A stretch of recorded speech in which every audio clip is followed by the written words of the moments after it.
Bonjour à tous. Bienvenue à cette conférence de presse pour le dévoilement de la programmation de la deuxième année de Lettres attachées. Je suis Marie-Ève Dion, attachée de presse à la Fédération québécoise des municipalités, et j'ai le plaisir de vous présenter les intervenants qui prendront parole dans les prochaines minutes. Je salue donc la présence de M. Jean-François Roberge, ministre de la langue française, M. Jacques Demers, président de la Fédération québécoise des municipalités, maire de Sainte-Catherine-de-la-Clé et préfet de la MRC de Memphremagog, Marie Grégoire, présidente directrice générale de la Bibliothèque et Archives du Québec, nationale du Québec, et M. Michel Rabagliati, auteur de bande dessinée. Pas mal. Rabagliati, voilà. Nos invités se succéderont au micro pour de courtes allocutions et qui seront suivies d'une période de questions. Je vous présente avant tout une courte vidéo de notre ambassadeur Nicolas Ouellet. Nicolas Ouellet, je suis désolé de ne pas pouvoir être avec vous aujourd'hui. Évidemment, la radio m'appelle comme à tous les jours. Cela dit, je tenais à vous envoyer un petit message pour vous dire à quel point je suis heureux d'entamer cette deuxième année de Lettres attachées. Vous savez probablement, j'ai fait de mon amour de la langue française, mon amour de la musique, de l'art, un métier, et porter la parole de Lettres attachées, c'est une chose extrêmement précieuse pour moi. En plus, cette année, on va rencontrer des gens que j'aime personnellement, dont les œuvres me portent depuis déjà plusieurs années. Je pense qu'on va avoir des moments de stimulation, de création, de créativité, de rencontres qui vont être absolument géniaux. J'ai déjà très hâte de vivre ça. Donc d'ici là, je vous souhaite une belle fin d'après-midi et vive cette deuxième année de Lettres attachées. Et sans plus tarder, je cède la parole à M. Roberge. M. Roberge. Merci beaucoup. C'est dur de parler après quelqu'un comme Nicolas Ouellet, qui a tout un parcours d'animateur et je dirais, presque un porte-étendard déjà de la langue française, un amoureux de la langue comme moi. Donc, très content d'être ici aujourd'hui pour lancer avec des gens exceptionnels la deuxième année de Lettres attachées. Très fier aussi que le ministère de la langue française soutienne ce projet-là depuis le début. Donc, c'est plus de 900 000 $ sur 3 ans que le gouvernement, via le ministère de la langue française, octroie pour que Lettres attachées puisse continuer de rayonner puis que cette belle histoire-là puisse continuer de s'écrire. L'objectif de ce projet-là et pourquoi le gouvernement soutient ce projet-là, c'est pour valoriser l'utilisation de la langue française à travers toutes sortes de formes d'écriture. Moi, je me souviens, au cégep, j'ai découvert la poésie avec un professeur exceptionnel, puis ça m'a aidé à charmer certaines demoiselles, c'était formidable. Après ça, on avait créé même la page de la poésie dans le journal. Le journal s'appelait le Délirium. On est vraiment dans le thème du cégep. Donc la page dans le Délirium, c'est la page de poésie. Après ça, je fais des concours d'écriture. Après ça, j'ai essayé un petit peu le journal. J'ai été coaché par des supervisé, encadré, accompagné, oui, par des personnes qui m'ont guidé. Puis après ça, j'ai publié quelques livres moi aussi, mais il y a toujours tellement de choses à apprendre. Puis moi, je remercie vraiment les artistes exceptionnels qui ont accepté de participer à Lettres attachées. L'an passé, c'était une année exceptionnelle. On disait qu'on ne pourra jamais accoter ça. Cette année, on a encore des gens extraordinaires qui acceptent de participer à un projet qui est interactif. Et c'est ça qui est formidable. Les gens vont être là pour donner des ateliers d'écriture, vont pouvoir interagir, puis pas n'importe où, dans les bibliothèques. Donc ça, je pense que de faire des bibliothèques des lieux de rayonnement, puis des lieux de rencontre, des lieux d'échange, c'est quelque chose qui est vraiment gagnant, durablement, parce qu'après l'événement, les gens vont se souvenir de ce moment-là, passer à la bibliothèque. Donc ça, je pense que c'est durable. Je veux remercier vraiment M. Rabagliati d'être ici aussi aujourd'hui, qui va donner, je pense, le premier des ateliers. Oui. Mais ça démontre aussi son engagement, puis peut-être l'engagement de tous les autres qui participent. Donc, c'est important de faire ce genre de choses-là pour que la langue française vive, qu'elle vibre, qu'elle rayonne, et puis qu'elle nous surprenne encore. Et puis j'ai hâte de voir là, le prochain recueil, celui de cette année. Merci beaucoup.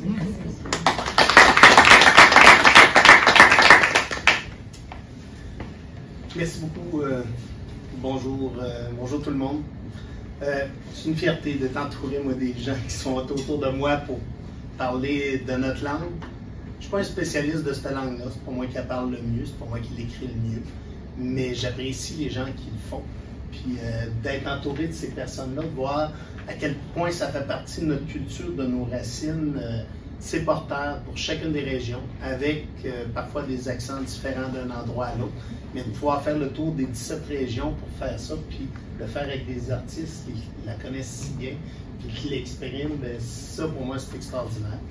Il y a 1 an, nous avons lancé Lettres attachées avec la ferme conviction que la promotion et la mise en valeur de notre belle langue française est un devoir qui incombe à tous. Nous voulions créer avec ces ateliers un espace où la créativité, l'imagination et l'expression artistique seraient encouragées, tout en renforçant notre attachement à notre langue commune. Nous avons réussi. En tant que président de la Fédération québécoise des municipalités, c'est avec un immense plaisir et une touche de fierté que je suis ici aujourd'hui pour vous présenter notamment le résultat de l'année 1 de Lettres attachées. Il s'agit d'un recueil qu'on vous montre depuis tantôt, un recueil, dans le fond, des œuvres qui ont été déposées à la suite des ateliers destinés aux jeunes de 10 à 14 ans. Quelques exemplaires ont été distribués dans les bibliothèques, mais il faut aussi aller sur le site de lettresattachées.ca pour le retrouver. Vous découvrez aussi des poèmes, des histoires, des slams, toutes sortes de genres qui ont été présentés dans les différentes bibliothèques, tout droit sortis de l'imaginaire de nos jeunes participants.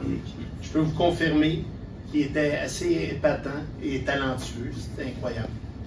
Pour la prochaine édition, nous avions reçu des commentaires de la part d'adultes qui souhaitaient pouvoir participer à ces ateliers. Et nous sommes heureux de vous confirmer que l'activité est donc maintenant destinée aux 18 ans et plus. On en parlait tantôt, là, il n'y aura personne qui prendra de vérifier les cartes s'il y a des jeunes de différents âges qui s'y trouvent. C'est d'accompagner tout le monde. On a quand même une cible qui est un peu différente de ceux qu'on visait l'année passée, mais les autres sont tous les bienvenus. Nous croyons fermement que l'apprentissage et l'expression artistique ne sont pas réservés à une seule tranche d'âge. Nous voulons créer des rassemblements où tous les amoureux de la langue française pourront se retrouver, échanger et s'inspirer mutuellement. À titre de porte-parole des régions, il était important pour la Fédération québécoise des municipalités de voir que ce projet reprenne place dans les bibliothèques municipales de partout en région. Cela témoigne de l'engagement de nos collectivités et préserve notre langue et favorise son rayonnement. Comme vous le savez, chaque atelier est capté en bibliothèque d'une région différente et transmise ensuite dans toutes celles qui seront inscrites. On a 5 fois plus de bibliothèques cette année que l'an passé, puis c'est pas terminé. Et il y a le moment d'en faire la promotion. Ainsi, pour cette nouvelle édition, l'équipe, Nicolas Ouellette, ainsi que les artistes invités sillonneront les routes du Québec pour se rendre dans la capitale nationale, ici même. C'est un lieu extraordinaire pour partir cette tournée-là. Il y en aura aussi au Bas-Saint-Laurent, dans la Mauricie, en Abitibi-Témiscamingue, à Laval, au Saguenay-Lac-Saint-Jean, dans l'Outaouais et le centre du Québec. C'est les régions qui seront visitées cette année. Enfin, je tiens à adresser nos chaleureux remerciements au ministre de la langue française. Merci, M. Roberge.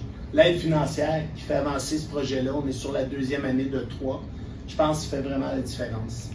Et notre partenaire, la Bibliothèque et Archives nationales du Québec, pour son soutien, et à toute l'équipe en place, sans votre collaboration, ce programme n'aurait pu prendre son envol et toucher autant de gens. Merci beaucoup. Ensemble, préservons et célébrons notre langue française, symbole de notre héritage et de notre avenir. Je cède maintenant la parole à Mme Marie Grégoire, présidente et directrice générale de Bibliothèque et Archives nationales du Québec. Merci beaucoup.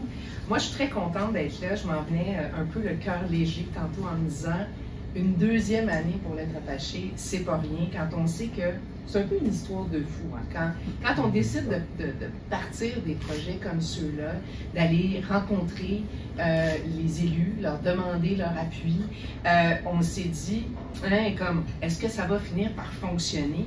Et on se met toujours au défi de BANQ d'avoir des partenariats improbables. Qui aurait pensé vraiment que notre premier partenaire serait la Fédération québécoise des municipalités? C'était peut-être pas naturel. Et finalement, on crée vraiment des belles choses. Jean-François Roberge, notre ministre, disait qu'on écrivait des histoires. C'est vraiment ça. On écrit à chaque jour, je pense, sur des pages blanches, dans ce partenariat improbable avec des complices extraordinaires. Parce que ce projet-là ne pourrait pas exister, évidemment, c'est la contribution financière du ministère, mais sans la contribution des 2 réseaux de bibliothèques qui sont essentiels à une société apprenante, qui sont les fondements d'une société apprenante. Et c'est bien sûr la BPQ qui est représentée aujourd'hui par Éric Terrien, qui est, mon Dieu, le papa de la nouvelle bibliothèque Gabriel Leroy, qui va ouvrir très bientôt, dont on entend beaucoup parler, et le directeur des collections aussi des bibliothèques de la région de Québec, et Julie Blais, qui vient directement de la Gaspésie des Îles-de-la-Madeleine parce qu'elle dirige Réseau Biblio de cette région-là, mais qui est aussi la présidente de Réseau Biblio du Québec. Donc, ces partenaires-là font en sorte qu'on peut se déployer, qu'on peut justement diffuser d'une bibliothèque, comme ce sera le cas le 23 septembre, et on peut aller à la rencontre des publics et leur faire aimer le français, leur faire découvrir la langue, les faire créer dans la langue, parce que c'est pas rien de jouer avec les mots. C'est un art en soi, et c'est cet art que M. Rabagliati va aussi nous partager dans le premier atelier. On aura une belle brochette. Tantôt, Jacques a parlé des endroits qu'on allait visiter, et ça, c'était important pour nous, de faire le tour du Québec, mais avec des gens, je peux le dire, le ministre disait des A. Hein, des A de la culture, donc évidemment Michel Rabagliati, mais Jocelyne Saucier qui est romancière, Marie-André Gilles qui est poète inou, parce qu'on voulait aussi avoir ces différentes tonalités-là. Jean-Marc Dalpé, dramaturge, Louis-Jean Cormier, hein, auteur, compositeur, interprète, Sarah Hébert qui est collagiste, une chroniqueur et auteure, Catherine Etier qui nous fait sourire mais qui touche souvent directement la cible, et le nouvelliste Stanley Payan. Alors, ces gens-là ont été vraiment recrutés pour leur amour de la langue, mais aussi pour leur grande générosité de partager leur art et leur capacité de créer de différentes façons. Et je veux remercier Jeanne Pinchot, qui est celle qui, finalement, a comme concocté cette brochette extraordinaire avec l'équipe de BANQ.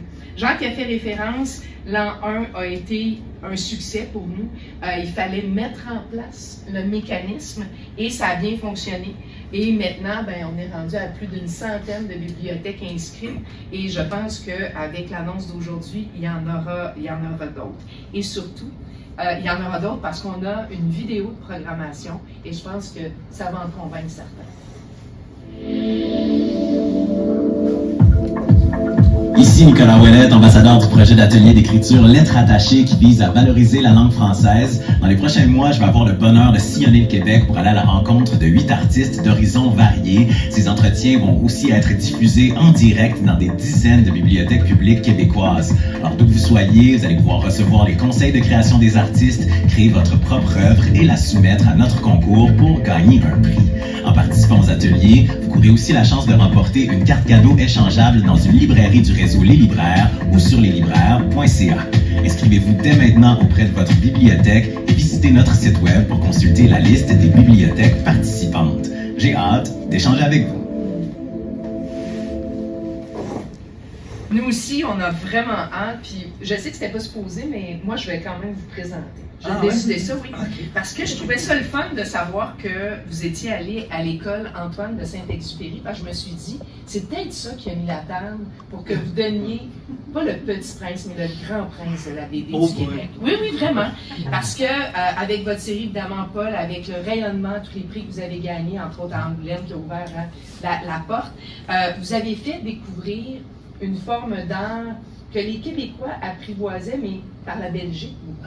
Et maintenant, moi j'arrive de la Belgique, il y avait un congrès de la francophonie, des bibliothèques francophones la semaine dernière, et c'est de vous qu'on parle quand on parle de bibliothèque, quand on parle de BD. Alors je trouvais ça très touchant de savoir que vous alliez lancer cette série-là, parce que qui sait, il y aura peut-être d'autres petits princes de la BD qui vont naître à partir de ça. Alors, un grand, grand merci d'avoir accepté notre invitation. Merci beaucoup, Marie. J'ai pas les belles feuilles préparées, BT-11, bien pleines de textes de conversion comme aussi des petits crayons, des petits bouts de crayon, ça fait en tout cas, merci infiniment. Merci de l'invitation, Jeanne. Merci, Véronique. Merci tout le monde. C'est vraiment un plaisir. Franchement, ça m'excite de voir la vidéo. Ça a l'air bien intéressant. La création en direct, je trouve que c'est tellement belle idée. Combien de fois dans une année, on prend une plume, on prend un papier, puis on dit, bon, là, je vais y aller, là, je vais faire quelque chose. C'est vraiment un truc qu'on fait plus jamais, on dirait. Puis ça m'excite beaucoup de participer à cet exercice-là. Je suis sûr que les gens vont adorer faire ça. C'est comme vraiment comme colorier pour une première fois, ou juste faire un feu ou quelque chose. Il y a quelque chose d'excitant là-dedans. Bon, puis on a préparé quelque chose. Au début, j'étais un petit peu réticent parce que je veux dire, une heure, c'est très très court. On me demande souvent les ateliers de BD. Je dis, atelier BD, je dis, vous réalisez pas, faire une BD, ça prend 2 ans. Je dis, faire une page, ça prend 3 jours. C'est bien long. Tu sais, quoi faire? Moi aussi, je vais en faire des ateliers de BD, mais on n'a jamais beaucoup de temps. Puis avec Jeanne, on a passé un projet bien intéressant. C'est une espèce de canevas semi-pré-mâché pour les gens. Puis ça va être bien fun. C'est une espèce de bande dessinée avec plein de scénarios possibles, puis plein de dialogues possibles, de tons, de réponses entre les personnages qui sont comme un homme et une femme, mais à peine esquissés. Puis donc le lecteur, le participant va lui-même modeler les personnages, ajouter les dialogues, mais les décors sont déjà en place. Ça se passe au cinéma. C'est bien simple. Ils rentrent au cinéma, ils vont voir un film, puis ils en reparlent après. Mais ça peut être un frère, une sœur, ça peut être n'importe qui. Ils peuvent ne même pas s'entendre, ils peuvent ne même pas se connaître. Tout ça est ouvert. Fait que c'est assez cool. Moi, je suis assez content de ce qu'on a. Ça me donne des idées pour justement faire des ateliers comme ça dans un temps raccourci, tu sais, parce que sinon, c'est ça, vraiment travailler la bande dessinée, c'est très long, là. Fait que voilà, la langue française, est-ce que je dois parler de la langue? La langue, la langue est importante pour moi. Non, sans blague. Mais quand on a commencé à faire des bandes, quand j'ai commencé la BD avec la pastèque en 99, j'avais des considérations tout de suite pour le français. Je voulais que ce soit bien, je voulais pas que ce soit un langage bing, bang, pow, on tombe dans le canal, puis on glisse une pure de banane. Je voulais que ce soit bien écrit. J'ai toujours assez peaufiné mes textes. La narration, il y a un degré de français dans la narration, il y a un degré de français dans les dialogues qui sont un québécois parlé, tout ça. Au départ, mon éditeur voulait même pas réviser ça. J'ai dit wow, ça s'en va en révision, là, puis c'est correction-révision comme n'importe quel livre. OK, fait que je les ai alignés là-dessus dès le départ, puis la pastèque, après, sont toujours embarqués là-dedans. Je disais, c'est important, c'est pas parce que c'est de la BD que faut pas que ce soit impeccable. Mon père était typographe, puis c'est comme c'était bien important pour lui. Puis mes grands-parents, c'est des Français, fait qu'on niaise pas. Fait que je suis content, il n'y a pas de faute dans mes BD, je suis bien content. Puis, non, c'est ça, c'est une belle aventure. Franchement, je souhaite longue vie à cette activité-là vraiment spéciale et unique. Voilà.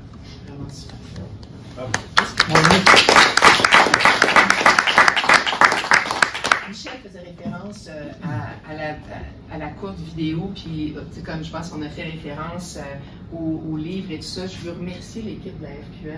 Vous êtes riche de talent. Je pense à Pierre, je pense à Diane, je pense à toute l'équipe. Vraiment, je pense que ça contribue largement au succès de notre association et du fait qu'on rejoint les bibliothèques et les publics qui ne sont pas faciles, hein, aussi. On avait un public plus difficile au début, avec les jeunes qui sont très mobilisés par leur cellulaire, par leur écran. Donc, on est allé les rejoindre justement grâce à cette créativité-là qui habite la FQM. Puis pour ceux qui ont la chance d'aller assister à une de ces séances-là, moi je suis allé à celle de Magog, là, parce que Patrice Michaud était là, et arrive un artiste comme ça qui prend place, puis qui dit oui, il donne du temps pour ces gens. En plus, il y a son fils qui est dans la salle, des amis de son fils qui a une dizaine d'années. Tu dis, bon, ben, on a la chance d'être dans un milieu qui nous permet de développer des choses comme ça. Puis pour tout le monde, parce que souvent, oui, la langue, il y a des difficultés, des fois plus grandes les uns que les autres. Moi, je suis dyslexique. Fait quand de lire un texte ou d'arriver dans des choses, mais j'ai un de mes enfants qui est comme ça aussi. Puis là, il me semble que là, tu apprends, puis tu dis, bon, on peut évoluer. Puis des fois, avec des artistes, t'amènes un autre niveau. Tu développes des choses, puis tu développes un goût pour la langue. Oui. Si on peut les faire évoluer, si on peut grandir, on a une responsabilité. Puis dans nos régions, c'est souvent des endroits qu'on n'utilise pas toujours suffisamment. Ils sont souvent là, mais il faut qu'ils soient utilisés si on veut les garder. Si on veut être capable de convaincre les gens qu'on a besoin dans nos municipalités de bibliothèques, puis qu'on y investit de l'argent, ben, il faut être capable de les utiliser. Puis ça prend des choses comme ça, puis vous êtes un des excellents porteurs qui va attirer des gens, je pense, pour y participer. Je pense que ça va marcher. C'est pas la passion qui manque. Non.